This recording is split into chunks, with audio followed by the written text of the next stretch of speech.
mais c'est intéressant d'aborder les choses en termes, entre guillemets, nouveaux métiers. Effectivement, je rejoins tout à fait de ce que vient de dire Gilles Berru, surtout en ophtalmologie. Ce n'est pas tellement un nouveau métier qui a fait irruption ces 10 dernières années dans le monde de l'ophtalmologie.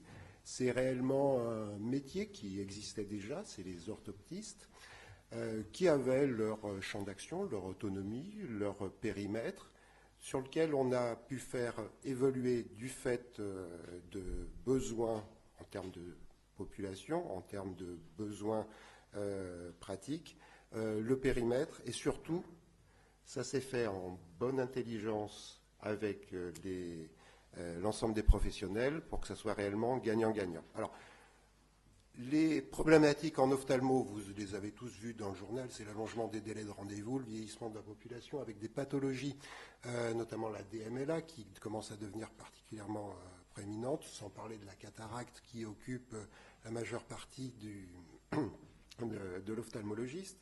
Et là-dessus, il y a toute la prescription de lunettes, puisque aujourd'hui, en France, pour avoir une paire de lunettes, il faut aller voir l'ophtalmologiste. L'augmentation de la vie, c'est aussi l'augmentation des pathologies chroniques. Là, l'ophtalmologie n'échappe pas à ces principes de base. C'est une discipline qui est en plus médico-chirurgicale. Donc, chacun des ophtalmologistes a ses prérogatives en fonction de ses surspécialités. Et avec, en ophtalmologie, une irruption des innovations technologiques pratiquement annuelles. Tant sur le plan diagnostique, on pourra faire des diagnostics de plus en plus précis, de plus en plus précoces, mais également thérapeutiques, tant sur le plan médical que chirurgical. Et aux alentours des années 2000, on a vite fait un calcul, vu ces différentes exigences et évolutions, vu le nombre d'ophtalmologistes existants et allant être formés, il y aura un clash inévitable dans les 15 à 20 années qui allaient suivre. On y est aujourd'hui. Et donc, il fallait réfléchir assez tôt comment pouvoir se réorganiser pour pouvoir répondre à la demande. Ou alors, on faisait l'autruche. Et si on faisait l'autruche, c'était un petit peu se calquer sur un système anglo-saxon avec l'irruption d'un nouveau métier type l'optométrie qui était là basé à partir de l'optique et qui travaillait de façon indépendante de la partie médicale. Donc, il fallait concilier un service optique, faire des lunettes, et un service médical avec l'avantage du système aujourd'hui, c'est que l'occasion de faire des lunettes, c'est aussi de faire du dépistage du glaucome notamment, qui est une pathologie cécitante qu'on ne pourra pas traiter une fois qu'elle est avérée. Donc c'est vraiment la pathologie type de dépistage et pathologie chronique, mais également diabète, DMLA. Il faut savoir aussi que conceptuellement, pour nous ophtalmologistes, quand on mesure une vision avec des lunettes, ce n'est pas juste faire des lunettes pour que les gens voient mieux, c'est réellement pour nous un signe clinique, au même titre que pour le médecin, la prise de tension ou de température. Ça va incrémenter un certain nombre de choses, ça va être une sémiologie très particulière qui va nous permettre de faire du diagnostic. Et que, de façon parallèle, les lunettes que l'on va prescrire, ce n'est pas juste pour voir mieux, c'est aussi un dispositif qui est thérapeutique. La preuve en est, c'est que chez l'enfant, quand on a une amblyopie, on traite l'amblyopie avec des lunettes. Chez l'adulte, on ne peut plus traiter l'amblyopie avec des lunettes. Donc l'amblyopie, c'est une acuité visuelle du fait du développement visuel qui ne s'est pas bien fait sur un problème de vue, avec une vision qui d'un œil va rester à 1/10. Chez l'adulte, on ne peut plus rien faire. Chez l'enfant, on va le traiter. Donc les lunettes sont aussi un dispositif thérapeutique. Et on le voit aussi sur l'approche dite contactologique, avec aujourd'hui des verres de contact qui sont des dispositifs thérapeutiques. Alors, on parlait tout à l'heure des rapports Berland et de mise en place. Les premières expérimentations ont été faites à partir de 2003 sous l'impulsion du Syndicat national des ophtalmologistes de France et notamment expérience sur Le Mans en Sarthe par le docteur Jean-Bernard Rottier, qui était de pouvoir s'appuyer sur les catégories professionnelles existantes, donc les orthoptistes, dont le périmètre était essentiellement les troubles oculomoteurs et les suivis de l'amblyopie chez l'enfant. Et si on voulait les impliquer en partenariat sur ce grand projet, c'était faire évoluer les périmètres d'exercice. Et là, vous voyez un petit peu les difficultés qu'il a pu se présenter, puisque tout le monde n'était pas forcément d'accord sur la vision de l'exercice d'une profession déjà existante. Donc on parle de nouveaux métiers, mais c'est surtout l'évolution des compétences. Donc là, je rejoins tout à fait ce qui a été dit. Pour résumer, la consultation d'ophtalmologie n'a rien de différent d'une consultation d'une médecine générale et ou d'autres disciplines, avec des recueils interrogatoires. On a la mesure de la réfraction, de l'acuité visuelle, qui vaut la prise de température, le poids, la taille, le pouls, mais nous pour l'ophtalmo. Le bilan de la motricité oculaire, ça c'est du domaine de l'orthopsie. Et nos examens de dépistage, notamment du glaucome, c'est la mesure de la pression oculaire, c'est des examens biométriques, et notamment l'examen au niveau du fond d'œil et l'examen clinique. Une fois qu'on a récupéré toutes ces informations, comme toute démarche médicale, on va récupérer ça, on va faire une synthèse médicale, et de là, de cette synthèse médicale, va déboucher une décision médicale. Ça, c'est le cœur du métier de praticien médical. C'est ce pourquoi on s'accorde à dire cette partie-là est, j'allais dire, commune à tout le monde. Et puis après, une fois qu'on a pris cette décision médicale, on explique la pathologie et le projet thérapeutique. La prescription médicale, au final, ce soit du dispositif, du traitement du parcours. L'astuce, la particularité, c'est de pouvoir recentrer l'activité médicale. Alors le terme n'est absolument pas méprisant, puisque l'objectif c'est de rendre service à la population et de travailler avec des collaborations professionnelles qui soient efficaces et avec des compétences spécifiques. C'est de pouvoir élargir la palette de l'orthoptiste pour qu'il puisse prendre en charge un grand groupe d'éléments permettant de fournir de l'information pour travailler en collaboration pour d'aide à la synthèse et à la décision médicale. Donc en gros, pouvoir avoir une certaine dichotomie. L'objectif, il est tout simple, c'est que le praticien seul, lorsqu'il travaille de façon linéaire, ces deux grands segments, il le fait de façon consécutive, donc une offre de soins qui soit limitée de façon temporelle. Le fait de travailler accompagné avec une orthoptiste à côté, ça permet de travailler en dichotomie avec un patient et des champs communs qui sont partagés. Et donc ce travail en parallèle permet naturellement de dégager du temps et de l'offre de soins, compte tenu des exigences démographiques.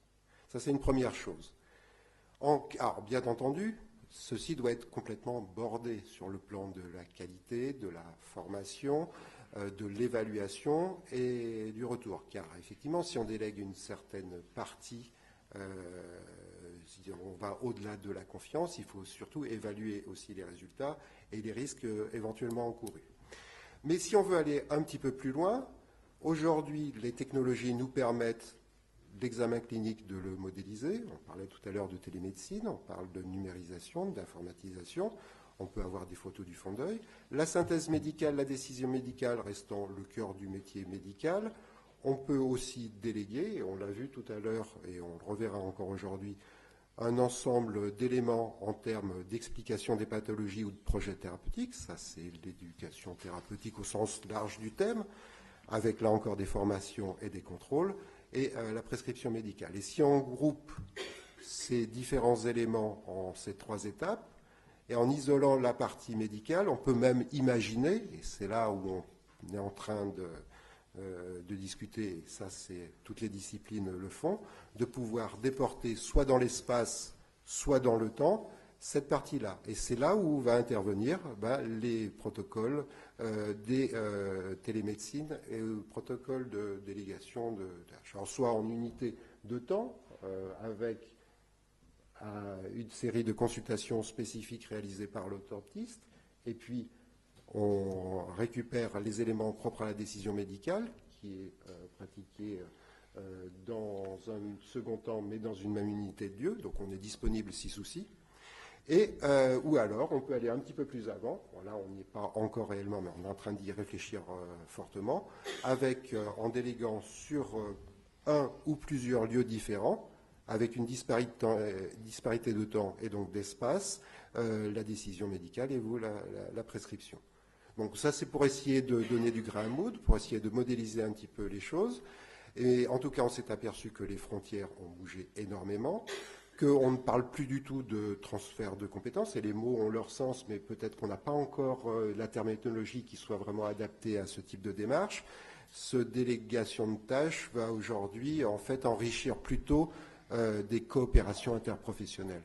C'est le terme qui semble le mieux convenir, puisque là, il n'y a pas d'ordre de préséance ou d'importance. C'est réellement une coopération interprofessionnelle au bénéfice du patient et de la population.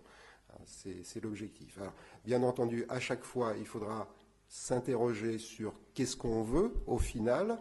Si c'est simplement une défense corporatiste, à mon avis, on va dans le mur. Respecter les périmètres professionnels, oui, ça c'est très important, hein, puisque ces éléments, c'est ce qui va faire vraiment le cœur de métier. Et à la limite, nous sommes des individus qui avons des compétences professionnelles de par notre formation, et celles-ci sont tout à fait respectables, de toute nature qu'elles soient. Donc c'est dans ce contexte-là que le travail en coopération professionnelle avec les orthoptistes pour l'ophtalmologie a été extrêmement gratifiant. Ce qui fait que d'une discipline, l'orthopsie un petit peu en déshérence dans les années 2000, avec finalement le bilan orthoptique qui ne servait pas forcément à grand-chose au vu de l'évolution de la science. Il y avait une douzaine d'écoles dont les programmes de formation étaient un petit peu disparates d'un endroit à l'autre. On aurait pu faire table rase et repartir sur autre chose, mais là, l'intelligence a été de revoir la formation, de développer des écoles. Et c'est vrai que Nantes a ouvert son école d'orthopsie à ce moment-là sous l'impulsion du professeur Péchereau, et qui avait dans cette vision cette collaboration professionnelle qui aujourd'hui est vraiment un plus pour la prise en charge. Mais sa nécessité et la logique fait qu'en 2014, on a vu une réforme, une uniformisation de l'enseignement d'autopsie, dont le programme n'avait jamais été revu depuis 1960. Donc on ne va pas parler de nouveaux métiers, mais réellement de réinsuffler du sens à un moment donné sur un métier déjà existant, mais qui finalement n'aura pas grand-chose à voir avec le métier de 1960. Avec un versant qui va inclure l'aide à la réalisation d'actes techniques en ophtalmologie, donc on pourra en discuter tout à l'heure, quelle est la frontière de ce que l'on délègue, ce qu'on supervise, et surtout cette formation a pu être uniformisée sur le territoire, c'est calqué sur un grade licence, donc on voit que petit à petit, donc là on est à +3, on va pouvoir offrir à cette catégorie professionnelle très prometteuse une universalisation, essayer de passer sur des masters qui sont encore un peu timides, mais tout ça va se développer. Et ça nécessite bien entendu une évolution des décrets de compétences qui ont vu le jour. Donc pour discuter le modèle ophtalmologique aujourd'hui, la pratique de l'ophtalmologie telle qu'on la connaissait dans les années 90-2000 disparaît, parce que les plus jeunes qui sont formés maintenant travaillent en collaboration, et on imagine, les jeunes qui finissent leur ophtalmologie n'imaginent pas demain s'installer en visant leur plaque et en faisant de la consultation traditionnelle. Cet effort de développement des écoles, l'universalisation des formations est à poursuivre. Et bien entendu, quelle sera la place de la formation continue? Là, aujourd'hui, elle est formalisée en partie dans les protocoles de coopération qui ont été déposés. Je n'ai pas détaillé tout ce qui avait été fait à un échelon local, mais l'idéal, c'est de pouvoir le décliner à un échelon national avec les futurs terrains de développement qui concernent d'une manière générale les pathologies chroniques, introduire la partie éducation thérapeutique chez l'orthopsie qui commence à se faire par le biais de la contactologie, et là encore on pourra en discuter. L'exercice de la télémédecine dans les territoires un petit peu isolés, ça c'est quelque chose de très intéressant à discuter.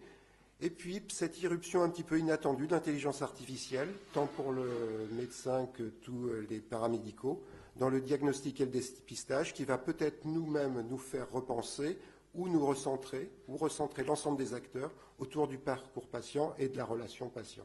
Et ça, je trouve que c'est très intéressant.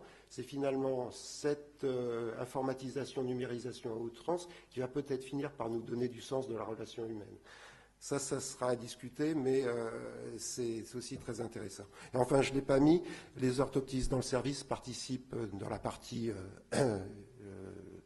recherche clinique ont développé des compétences absolument faramineuses en termes d'assistants en recherche clinique, et ça, ce sont devenus des piliers incontournables du système et du service sur le sujet. Voilà pour alimenter un petit peu le débat et la discussion, et puis je reste à disposition pour les questions, bien entendu.